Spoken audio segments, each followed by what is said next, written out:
Mic check 1 2 3. Yes. चलो hello बच्चों, welcome back ECA के यूट्यूब चैनल पर। आज मैं आप लोग के लिए लेकर आई हूँ अकाउंट्स का चैप्टर नंबर 3 का, that is admission of partner के important adjustments from the point of view of board. So जो लास्ट 5 इयर्स के बोर्ड पेपर एनालिसिस के हिसाब से मैं लेकर आई हूँ लास्ट 5 इयर्स के इम्पॉर्टेंट एडजस्टमेंट्स आपके एडमिशन ऑफ पार्टनर के चैप्टर्स है। तो ये सारे टोटल आप देख सकते हो कि 7 एडजस्टमेंट्स है जो रिपीटेटिव है आपके एडमिशन ऑफ पार्टनर के क्वेश्चंस में लास्ट 5 इयर्स के हिसाब से। So let's start. सो अब एडमिशन ऑफ पार्टनर का क्वेश्चन कहाँ आता है? एडमिशन ऑफ अ पार्टनर का क्वेश्चन आता है क्वेश्चन नंबर 2। आपके बोर्ड पेपर का question number 2 is your admission of partner का क्वेश्चन, विच इज और option to your retirement. So आपको इसके अलावा अगर आपको एडमिशन ऑफ पार्टनर आपने स्किप किया है या आपको नहीं करना है, तो आप इसको स्किप कर कर आप दूसरा जो चैप्टर कर सकते हैं वो है रिटायरमेंट ऑफ पार्टनर, एंड आपका मार्क्स वहां पे सिक्योर हो जाते हैं। सो 10 मार्क्स का क्वेश्चन आता है। बट जो बच्चे एडमिशन ऑफ पार्टनर किए हैं या उस चीज को फॉलो कर रहे हैं और स्किप नहीं कर रहे, उनके लिए ये वीडियो है इम्पॉर्टेंट, क्योंकि ये एडजस्टमेंट्स रिपीटेटिव है from last 5 years. So chances ज्यादा बढ़ जाते कि ये साल के बोर्ड पेपर में भी आपको यही एडजस्टमेंट्स देखने मिलेंगे। So without wasting time let's move ahead with adjustment number 1। तो सबसे पहला एडजस्टमेंट जो मुझे हर क्वेश्चन पेपर में कॉमन दिखा है और सबसे पहला एडजस्टमेंट फ्रेश है, new partner bringing in capital plus goodwill. तो जैसे हमें पता है एडमिशन मतलब क्या कि नया पार्टनर हमारे पुराने पार्टनरशिप में आ रहा है, नया मेहमान हमारी पार्टनरशिप में आ रहा है। तो बिकॉज नया पार्टनर आ रहा है तो जब वो आएगा खाली हाथ तो नहीं आएगा, राइट? वो कुछ ना कुछ अपने साथ लेकर आएगा। वो क्या लेकर आएगा? इंपॉर्टेंट है वो कैपिटल ही लेके आए। तो बाकी के तो सामान का हमें कुछ करना नहीं है, हमें बिजनेस ग्रो करने के लिए कैपिटल ही चाहिए। तो जो वो कैपिटल लेकर आएगा वो या तो हमारे कैश में लेकर आएगा या फिर वो कोई असेट के फॉर्म में लेकर आ सकता है, यानी कि उसके पास कोई लैंड पड़ी होगी तो वो लैंड लेकर आ सकता है, rather than bringing in money और कैश। अगर उसके पास कोई बिल्डिंग रहेगी वो लेकर आ जाएगा, वो पार्टनरशिप फर्म को दे सकता है कि आप इसे यूज करो, आज से ये पार्टनरशिप फर्म का हो गया। सो वो कुछ भी लेकर आ सकता है। सो कैपिटल जब भी नया पार्टनर लेकर आ रहा है, तो जैसे मैंने मेरे पहले वीडियो में बोला था कि जब भी कैपिटल बढ़ता है, यानी कि जब भी कैपिटल आता है पार्टनरशिप फर्म में, सो कैपिटल अकाउंट, पार्टनर का कैपिटल अकाउंट क्या होगा? क्रेडिट होगा। क्यों? Capital account is your liability, capital is your liability, capital account is your liability. तो जब भी हमारा कैपिटल बढ़ता है तो हमारा कैपिटल अकाउंट क्रेडिट होगा। एंड यहाँ पे बिकॉज हम बहुत सारे पार्टनर्स होते हैं, सो हम कैपिटल अकाउंट हर एक कैपिटल अकाउंट नहीं लिख सकते। सो हम इसको डिनोट करते हैं विथ पार्टनर्स कैपिटल अकाउंट, यानी कि जो भी नाम है पार्टनर का उसका capital account. So for example नया पार्टनर लेकर आ रहा है कैपिटल, सो हम एंट्री क्या पास हो जाएगी इसकी? अगर वो कैश में लेकर आ रहा है तो एंट्री होगी कैश या bank account debit to capital account, जो भी नया पार्टनर है उसका नाम आ जाएगा। एंड अगर वो कैश या बैंक की जगह लेकर आ रहा है कोई भी असेट, तो क्या एंट्री हो जाएगी? सेम, सिर्फ कैश या बैंक की जगह क्या आ जाएगा? वो असेट का नाम आ जाएगा। फिर चाहे वो लैंड हो, फिर चाहे वो बिल्डिंग हो, फिर चाहे वो मशीनरी हो, कुछ भी हो सकता है। सो मशीनरी अकाउंट डेबिट या फिर लैंड अकाउंट डेबिट या फिर कोई भी asset account debit to partners capital account. So I feel पहली एंट्री सबको क्लियर है। एंड कैपिटल के साथ साथ now what is goodwill, understand the concept. एक शॉर्ट में आपको मैं गुडविल का समराइज करवाऊंगी या रिवाइज करवाऊंगी। Now what is goodwill? देखिए जब भी एडमिशन हो रहा है पार्टनर का, so basically what happens is कि मैं इतने सालों से, फॉर एग्जांपल एकार्थम कॉमर्स एकेडमी, आज मैं और प्रिया मैम सपोज 2 इयर्स से एकार्थम चला रहे, करेक्ट? एंड आज आफ्टर द सेकेंड ईयर कोई थर्ड पार्टनर आता है, वो बोलता है, कोई फैकल्टी आती है वो हमें बोलती है कि हमें बहुत ज्यादा इच्छा है कि हमें पार्टनर बनना है एकार्थम में। बट हम उनको क्या बोलेंगे कि जब पहले 2 साल आप नहीं थे तब हमने बहुत ज्यादा मेहनत की, आज एकार्थम का नाम हो गया मार्केट में, वो जो नाम हुआ है that is known as reputation, and वो रेपुटेशन को ही हम अकाउंटिंग लैंग्वेज में बोलते हैं गुडविल। सो आज वो गुडविल है, उसके वजह से कहीं ना कहीं लोग आ रहे हैं, करेक्ट? आज आप जब हमारे नए पार्टनर जब लगे ज्वाइन हो जाएंगे, उनको तो प्रॉफिट में शेयर मिलेगा, बट वो प्रॉफिट में शेयर क्यों मिलेगा उनको? बिकॉज कहीं ना कहीं उनको बैठे बिठाए स्टूडेंट्स मिलेंगे, एंड वो स्टूडेंट्स क्यों आ रहे हैं? बिकॉज हमने 2 साल से इतनी मेहनत की है, वो रेपुटेशन बिल्ड किया है मार्केट में, करेक्ट? उसी को हम अकाउंटिंग लैंग्वेज में बोलते हैं गुडविल। तो हम वो नए पार्टनर को बोलेंगे, अरे हमने 2 साल मेहनत की है, तुम कैपिटल तो ला रहे हो, ठीक है, बिजनेस आगे चलाने के लिए, बट वो जो 2 साल हम दोनों ने मेहनत की है, उस चीज का हमको पैसा कौन देगा? यानी कि आपको उसका भी कुछ ना कुछ शेयर लाना पड़ेगा, एंड उसको हम बोलते हैं गुडविल। सो नया पार्टनर गुडविल का शेयर भी लाता है।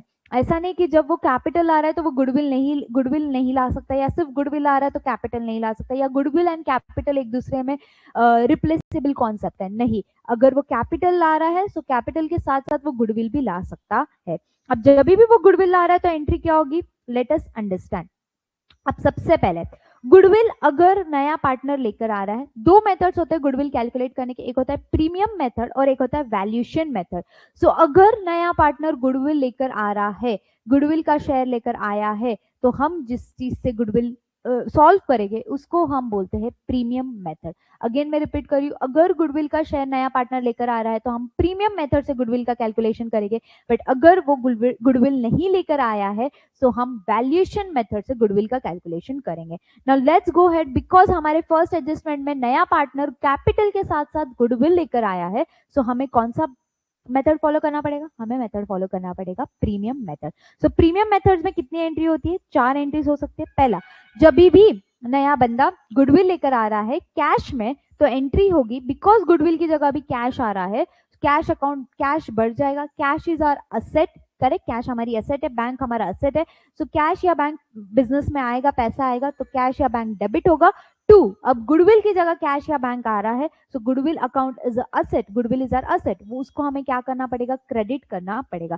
सो पहली एंट्री, अगर कैश का शेयर, गुडविल का शेयर कैश में लेकर आ रहा है नया पार्टनर, तो एंट्री हो जाएगी कैश और bank account debit to goodwill account.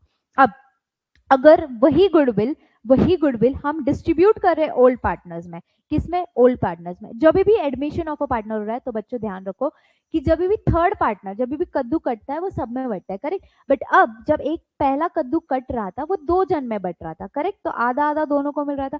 But अब अगर तीसरा बंदा आता है वही कद्दू में शेयर लेने के लिए, तो अब वो दोनों को आधा आधा नहीं मिलेगा, उससे भी कम मिलेगा। यानी कि जो पुराने 2 लोग थे जिनको अभी तक आधा आधा कद्दू मिल रहा था, उनको अभी और भी कम कद्दू मिलेगा, यानी कि उनको सैक्रिफाइस करना पड़ेगा अपना कद्दू का शेयर। तो जब भी हम एडमिशन ऑफ पार्टनर पढ़ते हैं तो जो पुराने पार्टनर है उनका जो रेशियो है वो सैक्रिफाइसिंग रेशियो बन जाता है, बिकॉज उनको हमारे जो भी उन्होंने सपोज इक्वल शेयर हम रखेंगे, पहले इसमें ऐसे डिसाइड किया था, अब जब नया पार्टनर आ रहा है तो वो इक्वल शेयर उनको नहीं मिलेगा, बिकॉज उनको अब थर्ड पार्टी में भी बांटना पड़ेगा, एंड इसलिए उनको कुछ ना कुछ अपना शेयर सैक्रिफाइस करके थर्ड पार्टनर को देना पड़ेगा। तो जितना भी वो सैक्रिफाइस करते हैं उसको हम बोलते हैं सैक्रिफाइसिंग रेशियो। तो जब भी गुडविल डिस्ट्रीब्यूट होगा, बिकॉज वो ओल्ड पार्टनर्स में ही डिस्ट्रीब्यूट होना चाहिए, क्योंकि उनकी ही कमाई हुई मेहनत है, वो उनकी ही मेहनत का पैसा है, वो उनमें ही डिस्ट्रीब्यूट होगा, बट कौन से रेशियो में? वो होगा सैक्रिफाइसिंग रेशियो में। So goodwill account debit to old partners, old partners current account या कैपिटल अकाउंट, उनको ही मिलेगा कौन से रेशियो में? सैक्रिफाइसिंग रेशियो में। अगर गुडविल बिजनेस में ना रखते हुए ओल्ड पार्टनर्स विड्रॉ कर लेते हैं, वो बोलते हैं हमको ना गुडविल का शेयर चाहिए ना कुछ, हम फिर से गुडविल नया बिल्ड करेंगे विद द न्यू पार्टनर। तो जो गुडविल विड्रॉ करते हैं, बिकॉज गुडविल अभी जा रहा है और वो पैसों में, कैश में विड्रॉ करेंगे, तो कैश या बैंक अकाउंट क्रेडिट हो जाएगा, एंड डेबिट क्या होगा? ओल्ड पार्टनर्स कैपिटल या करंट अकाउंट। और अगर गुडविल बाय चांस नया पार्टनर बोलता है कि मैं बिजनेस में नहीं लाऊंगा, मैं डायरेक्टली गुडविल के लिए मेहनत पुराने पार्टनर ने की, मैं प्राइवेटली उनसे डील कर लूंगा और उनको पैसे दे दूंगा, तो उस केस में बुक्स ऑफ अकाउंट्स, फर्म के बुक्स ऑफ अकाउंट्स में कोई भी एंट्री नहीं होगी, बिकॉज वो प्राइवेटली डील हो रहा है। So I think this is you guys have understood premium method से कैसे एंट्रीज होती है, और अगर वैल्यूएशन मेथड है तो ये एंट्रीज होगी, but I am not discussing valuation method, नहीं तो बहुत बड़ा वीडियो हो जाएगा। जितना हमारे एडजस्टमेंट्स में इंपॉर्टेंट चीज है उतना ही मैं डिस्कस करूंगी, बट अगर आपको इसका स्क्रीनशॉट लेना है for your revision, own revision, self revision, तो आप इसका स्क्रीनशॉट ले सकते हो, ये मेरी हैंड रिटन नोट्स है, ओके। एंड अगर आपको ये नोट्स चाहिए सो प्लीज डीएम और प्लीज कमेंट डाउन, मैं शेयर कर दूंगी आपके साथ। चलिए, तो पहली एंट्री हमने पहला एडजस्टमेंट देखा, बहुत ही सिंपल था कि क्या था कि जो नया पार्टनर आ रहा है वो साथ साथ में कैपिटल ला रहा है और गुडविल ला रहा है, तो जब भी वो कैपिटल लाएगा तो कैश या बैंक डेबिट होगा और पार्टनर्स कैपिटल अकाउंट क्रेडिट होगा, या जब भी वो कैपिटल असेट में ला रहा है तो असेट अकाउंट डेबिट हो जाएगा, उसके बाद क्रेडिट होगा कैपिटल अकाउंट। उसके बाद next 2 entries, I think next 3 entries, यानी कि next 3 adjustments, depreciation of asset, appreciation of asset and provision of RDD on debtors, ये सब के सब आपके जो एडजस्टमेंट्स है वो आपके रिवैल्यूएशन अकाउंट या फिर इसका दूसरा नाम है profit and loss adjustment account से रिलेटेड है। बच्चों ये ध्यान दो, पूरे अपने partnership final account, partnership accounts में, यानी कि रिटायरमेंट हो, डेथ हो, डिसोल्यूशन हो, एडमिशन हो, इसमें बेसिकली एडमिशन रिटायरमेंट में जो रिवैल्यूएशन अकाउंट बनता है वो बहुत ज्यादा इंपॉर्टेंट है, बिकॉज स्टार्टिंग पॉइंट आपका रिवैल्यूएशन अकाउंट होता है, रिवैल्यूएशन प्रॉफिट एंड लॉस होता है। अगर ये सही हुआ तो यही आपके पार्टनर्स कैपिटल में जाता है, फिर आपका पार्टनर्स कैपिटल बैलेंस सही आएगा एंड उसी से आपकी बैलेंस शीट सही बनेगी। सो अगर आपका रिवैल्यूएशन अकाउंट ही गलत हो रहा है ना, तो आपका सम वहीं पे गलत हो जाएगा। Okay, and again other way round, अगर किसी को पार्टनर्स कैपिटल अकाउंट नहीं समझ रहा है या एंड टाइम पे आप कंफ्यूज हो गए या केओस हो गया, नहीं समझ में आ रहा है, तो सिर्फ मेरी रिक्वेस्ट होगी कि क्वेश्चन को पूरे स्किप करने से बेटर है वो पार्ट का, सिर्फ एडमिशन पार्ट का सिर्फ और सिर्फ रिवैल्यूएशन अकाउंट आप क्वेश्चन एग्जाम में बना के आइए, एंड एटलीस्ट आपको 2-3 मार्क्स मिल जाएंगे अगर आप रिवैल्यूएशन अकाउंट सही बना देते हो तो। एंड रिवैल्यूएशन अकाउंट बनता ही है आपके एडमिशन के सम में, एंड बहुत ईजी है रिवैल्यूएशन अकाउंट को बनाना, बहुत सिंपल है, अभी हम पढ़ेंगे, बहुत सिंपल है।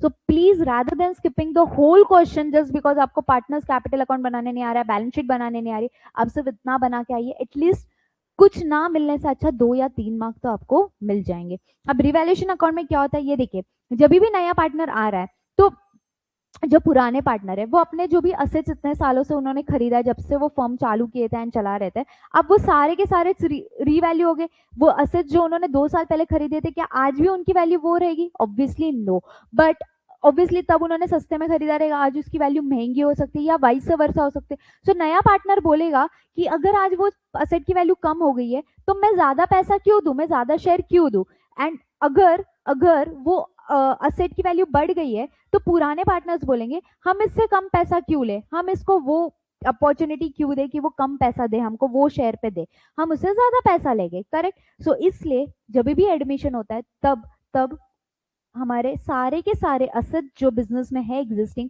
वो क्या होते हैं? रीवैल्यू होते हैं। एंड ये सारे रिवैल्यूएशन, ये सारे जो भी असेट्स रीवैल्यू हो रहे हैं उनका जो भी डिफरेंस है, यानी कि अगर कोई असेट पहले कम थी अभी ज्यादा हो गई, तो वो जो डिफरेंस है अमाउंट का 2000 से सपोज आज 3000 हो गई, तो वो 1000 से जो असेट की वैल्यू बढ़ी है उसको हम कहाँ पोस्ट करेंगे? हम उसको पोस्ट करेंगे रिवैल्यूएशन अकाउंट में।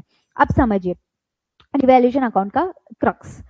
सो अब रिवैल्यूएशन अकाउंट हमेशा हमारे असेट्स और लायबिलिटीज को होता है, करेक्ट। अब जब भी असेट्स की वैल्यू बढ़ती है, मैं रिपीट कर रही हूँ, जब भी असेट्स की वैल्यू बढ़ेगी, asset is have a debit balance, ये हम सबको पता है, असेट को डेबिट बैलेंस होता है। For a quick revision, asset को हमेशा डेबिट बैलेंस होता है, लायबिलिटी को हमेशा ओरिजिनल क्रेडिट बैलेंस होता है, राइट। तो अगर असेट हमारी बढ़ रही है, यानी कि पहले से असेट आज बढ़ रही है, तो हमको असेट की वैल्यू बढ़ानी पड़ेगी, यानी कि असेट अकाउंट हम डेबिट होगा, तो क्रेडिट क्या होगा? क्रेडिट होगा रिवैल्यूएशन अकाउंट, करेक्ट। बट वहीं पे अगर असेट की वैल्यू गिर रही है तो हमको असेट की वैल्यू गिराने के लिए असेट अकाउंट को क्या करना पड़ेगा? क्रेडिट करना पड़ेगा, तो डेबिट क्या होगा? Revaluation account. सो बहुत सिंपल है, देखिए रिवैल्यूएशन अकाउंट में जब भी असेट की वैल्यू बढ़ेगी तो रिवैल्यूएशन अकाउंट क्रेडिट होगा, और जब भी असेट की अकाउंट घटेगी तो रिवैल्यूएशन अकाउंट डेबिट होगा। क्लियर है?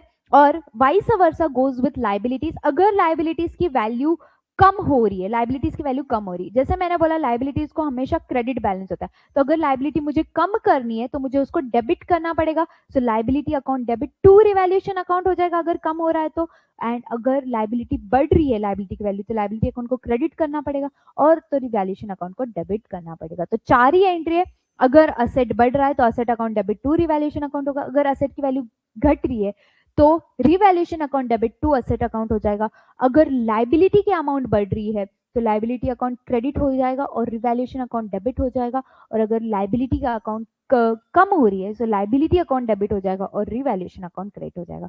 So this is the summary जो मैंने बना के रखी है, सिर्फ इतना फॉलो करो एंड आपका रिवैल्यूएशन अकाउंट बहुत सिंपल बढ़ जाएगा, एंड फिर आपको सिर्फ बैलेंसिंग करना है एंड प्रॉफिट या लॉस निकालना है।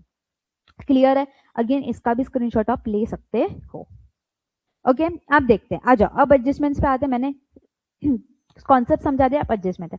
अब डेप्रिसिएशन ऑफ असेट, डेप्रिसिएशन मतलब क्या बच्चों की, वो असेट की वैल्यू क्या हो रही है, कम हो रही है। अब असेट की वैल्यू कम होगी तो असेट अकाउंट तो क्रेडिट होगा बिकॉज उसकी वैल्यू हमें कम करनी है, तो डेबिट क्या होगा बच्चों, रिवैल्यूएशन अकाउंट। क्या डेबिट होगा, रिवैल्यूएशन अकाउंट। सो बहुत सिंपल है, जब भी ऐसा एडजस्टमेंट आएगा तो आपको क्या करना है, रिवैल्यूएशन अकाउंट को डेबिट करना है और असेट अकाउंट को क्रेडिट करना है। नेक्स्ट थर्ड एडजस्टमेंट क्या है, अप्रिसिएशन ऑफ असेट। यहाँ पे असेट की वैल्यू क्या हो रही है, बढ़ रही है। असेट की वैल्यू क्या हो रही है, बढ़ रही है, तो असेट अकाउंट को, असेट को बढ़ाना है तो असेट अकाउंट क्या होगा, डेबिट होगा, तो क्रेडिट क्या होगा, क्रेडिट हो जाएगा, रिवैल्यूएशन अकाउंट। सिंपल। ओके अब वो देखिए, provision of RDD on debtors. बच्चों डेटर्स हमारे क्या है, डेटर्स है हमारे असेट। क्या है, असेट। अब जब भी मैं प्रोविजन बना रही हूँ, जब भी मैं प्रोविजन बना रही हूँ रिजर्व ऑन डाउटफुल डेट्स या डाउटफुल डाले पे, तो मेरे डेटर्स कम हो गए, मेरे डेटर्स क्या हो गए, कम हो गए, यानी कि मेरी असेट कम हो रही है। सो मुझे प्रोविजन को क्या करना पड़ेगा, क्रेडिट करना पड़ेगा, या वाइस वर्सा, कि जब भी मैं प्रोविजन बना रही हूँ, प्रोविजन मेरी लाइबिलिटी है बिकॉज मैं कहीं ना कहीं मेरी लाइबिलिटी बढ़ा रही हूँ, तो लाइबिलिटी को क्रेडिट बैलेंस होता है और बढ़ रहा है प्रोविजन, तो प्रोविजन अकाउंट क्रेडिट होगा, तो डेबिट क्या होगा, revaluation account. So revaluation account debit to provision for RDD account, या फिर आप इसको दूसरे वे में देख सकते हो असेट पॉइंट ऑफ व्यू से, कि क्योंकि डेटर्स की वैल्यू कम हो रही है तो असेट अकाउंट क्रेडिट होगा, यानी कि प्रोविजन फॉर आरडीडी क्रेडिट हो जाएगा और रिवैल्यूएशन अकाउंट डेबिट हो जाएगा।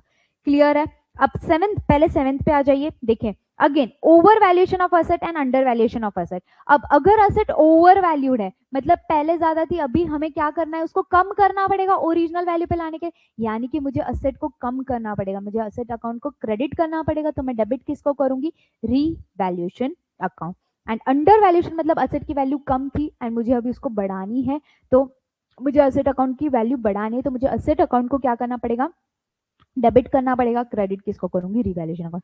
तो आप देखोगे तो सात में, अगर मैं टोटल 7 एडजस्टमेंट दिखा रही हूँ, तो 7 में से second adjustment, third adjustment, fourth adjustment and seven, 4 adjustment आपकी रिवैल्यूएशन अकाउंट से ही लेना देना है। यानी कि रिवैल्यूएशन अकाउंट इतना इंपॉर्टेंट है, अगर एटलीस्ट आप उतना करके आते हो तो आपके 2 से 3 मार्क किधर नहीं जाएंगे। ओके अब बचते लास्ट के 2 एडजस्टमेंट्स। पहला है half amount of goodwill is withdrawn by the old partners. ये ऑलरेडी हमने इसकी एंट्री देख ली कि, ध्यान दीजिए, अगर अगर जो गुडविल है, सपोज गुडविल बिजनेस में था 40,000 का, बट उन्होंने, ओल्ड पार्टनर्स ने बोला हमको गुडविल 40,000 नहीं रखनी, हम 20,000 रुपए, हमारा आधा गुडविल हम लेके जा रहे हैं कैश में और बचा हुआ बिजनेस में रख दीजिए। तो बिकॉज बाकी के गुडविल पार्टनर्स के कैपिटल को बढ़ाता है, बिकॉज अभी गुडविल वो लोग लेके जा रहे हैं, सो और कैसे लेके जा रहे हैं, कैश में। सो हम क्या करेंगे, पार्टनर्स का कैपिटल अकाउंट क्योंकि कम हो जाएगा तो पार्टनर्स कैपिटल अकाउंट को डेबिट करेंगे और कैश या बैंक अकाउंट को क्रेडिट करेंगे। क्लियर? और ये कौन से इसमें करेंगे, ओल्ड रेशो में। सो अगर ओल्ड पार्टनर्स गुडविल अपना लेकर जा रहे हैं, half amount of goodwill cash में वगैरह वगैरह, सो हम पार्टनर्स कैपिटल, क्योंकि अभी उनका कैपिटल कम हो रहा है, वो गुडविल लेके जाए, तो कैपिटल अकाउंट डेबिट होगा और कैश या बैंक अकाउंट क्या हो जाएगा, क्रेडिट हो जाएगा। क्लियर है? Sixth and important adjustment, capital account of all partners to be adjusted in NPSR, that is new profit sharing ratio. आप देखिए, अगर दो लोग हैं, 2 ओल्ड पार्टनर्स है, उसमें कोई भी थर्ड पार्टनर कोई भी आ रहा है, सो अब उनका प्रॉफिट शेयरिंग रेशियो जो है वो क्या हो जाएगा, बदल जाएगा, उनका प्रॉफिट शेयरिंग बदल जाएगा। सो जो नए पार्टनर आने से पहले जो भी रेशियो में वो लोग शेयर कर रहे थे अपने प्रॉफिट्स, उसको बोलते हैं ओल्ड प्रॉफिट शेयरिंग रेशियो। अब जब थर्ड पार्टनर आ गया है, सो वो थर्ड पार्टनर के साथ सारों के रेशियो बदल जाएंगे। अब वो तीनों के तीनों जो नए प्रॉफिट रेशियो में शेयर करेंगे, या दूसरा जो प्रॉफिट शेयरिंग रेशियो होगा उसको बोला जाएगा न्यू प्रॉफिट शेयरिंग रेशियो, उसको बोला जाएगा new profit sharing ratio. And जब हम न्यू और ओल्ड को माइनस करेंगे, जितना भी जो पुराने पार्टनर्स है उन्हें कुछ ना कुछ अपना प्रॉफिट शेयरिंग दिया रहेगा थर्ड पार्टनर को लाने के लिए, उसको हम बोलते हैं सैक्रिफाइसिंग रेशियो, उसको हम क्या बोलते हैं, सैक्रिफाइसिंग रेशियो। सो हम क्या करेंगे, वो क्या बोल रहे हैं कि जो भी कैपिटल है, देखिए एडजस्टमेंट पढ़िए, capital accounts of all the partners to be adjusted in NPSR new profit sharing. यानी कि जब भी हम कैपिटल अकाउंट क्लोज करेंगे तो जो कैपिटल का क्लोजिंग बैलेंस है, मैं फिर से रिपीट कर रही हूँ, सपोज ए बी एंड सी मेरे पार्टनर्स है, जो भी यहाँ हम टू बैलेंस कैरी डाउन लिखते हैं, ठीक है, जो भी क्लोजिंग बैलेंस होता है, ये जो बैलेंस आता है हमारा, वो इनको कौन से उसमें चाहिए, ये इनको चाहिए न्यू प्रॉफिट शेयरिंग रेशियो में, ठीक है। तो ये हमको कैलकुलेट करना पड़ेगा, कैलकुलेशन कैसे होता है वो अलग एक ही है, बट यहाँ पे मैं एडजस्टमेंट को सिर्फ समराइज कर रही हूँ। तो ये यहाँ पे करना पड़ेगा, करेक्ट। अब अगर अगर सपोज यहाँ पे आया 1000, ये हम पहले से ही कैलकुलेट कर लेंगे, 1000, यहाँ पे 2000 और यहाँ पे 3000। बट अगर इसका आना चाहिए था 1000, इसका कैपिटल अकाउंट होना चाहिए 1000 का, बट अगर इसके कैपिटल अकाउंट में ऑलरेडी 2000 पड़ा हुआ है, मतलब 1000 रुपए एक्स्ट्रा दे के बैठा है ये पार्टनरशिप फॉर्म को, और ये 1000 रुपए इसको हमने फिर से दे देना चाहिए, क्या मैं बोल सकती हूँ, ये एक्सेस कैपिटल दे के बैठा है, ठीक है, ये एक्सेस कैपिटल दे के बैठा है, क्योंकि इसका शेयर तो 1000 रुपए, बट ये ऑलरेडी 2000 रुपए दे के बैठा है, तो एक्सेस कैपिटल दे के बैठा है। और ये एक्सेस कैपिटल हम फिर क्या कर देंगे, उसको फिर से दे देंगे, कैसे दे देंगे, हम उसको बैंक के थ्रू दे देंगे। सो अगर एक्सेस कैपिटल है पार्टनर का, तो हम उसका कैपिटल कम कर देंगे, क्योंकि उसका कैपिटल 1000 ही दिखना चाहिए, बट अभी कितना दिख रहा है, 2000 दिख रहा है, तो 1000 से हमें कम करना पड़ेगा। और जब भी हम कैपिटल कम करते हैं तो कैपिटल अकाउंट क्या हो जाएगा, डेबिट हो जाएगा, और उसको हम कैश या बैंक में उतना 1000 रुपए फिर से रिटर्न कर देंगे। So capital account debit to cash या बैंक अकाउंट हो जाएगा। But on the other hand अब सी है, सी का 3000 दिखना चाहिए, बट उसका सिर्फ 2000 दिख रहा है, क्यों, क्योंकि ये 1000 तो ए वाला एक्स्ट्रा डाला था इसलिए मैच हो रहा था, बट वो 1000 सी का होना चाहिए था जो ए ने डाल के रखा है, तो ये इसको इससे लेके आना पड़ेगा हमको पैसा। तो सी को बोलेंगे भाई तू पैसा लेके 1000, तेरा शेयर कम है, 3000 दिखना चाहिए था, 2000 ही दिया है तूने फर्म को, तो तू 1000 रुपए और लेके आ कैश में, क्योंकि वो 1000 रुपए लेके आएगा, तो कैश में लेके आएगा, तो कैश अकाउंट डेबिट हो जाएगा टू पार्टनर्स कैपिटल अकाउंट हो जाएगा, बिकॉज उसका बैलेंस, कैपिटल अकाउंट का बैलेंस क्या हो जाएगा, बढ़ जाएगा। तो अगर डेफिसिट, इसको बोलते हैं डेफिसिट कैपिटल, मतलब कम कैपिटल, जितना होना चाहिए था उससे कम है, और उसको बोला जाता है डेफिसिट कैपिटल। तो उसकी एंट्री हो जाएगी कैश या bank account debit to capital account. So that's all, हमने सातों के साथ 7 ऑल एडजस्टमेंट्स हमने डिस्कस कर लिए हैं। इतने ही एडजस्टमेंट्स मुझे रिपीटेटिव मिले हैं लास्ट 5 इयर्स के बोर्ड पेपर पे। सो एंड इसमें से अगेन मैं रिपीट करूंगी, अगेन मैं फिर से स्ट्रेस डाल रही हूँ वही इस पे कि रिवैल्यूएशन अकाउंट प्लीज बच्चों गलती मत करके आना, अच्छे से करके आना। Revaluation account is your starting point of admission. तो अगर आप रिवैल्यूएशन अकाउंट ही गलत कर दोगे तो आपके आगे का पूरा सम गलत हो जाएगा, इवन तो आपके कॉन्सेप्ट बहुत ज्यादा स्ट्रॉन्ग रहेंगे तो भी। सो रिवैल्यूएशन अकाउंट, एंड अगर आपको कुछ भी नहीं आता एडमिशन का, सिर्फ रिवैल्यूएशन अकाउंट करना सीख लो, एंड बाकी छोड़ के भी आ जाओगे तो चलेगा, एटलीस्ट वो 2 या 3 मार्क आपको मिल जाएंगे। Okay, that's all from my side. I hope कि आपको ये सीरीज हेल्प कर रही है। ओके, लेट्स सी मैं आगे और चैप्टर्स की सीरीज लाती हूँ कि नहीं, बट अभी के लिए इतना ही। Signing off, CA Sejal Mittal.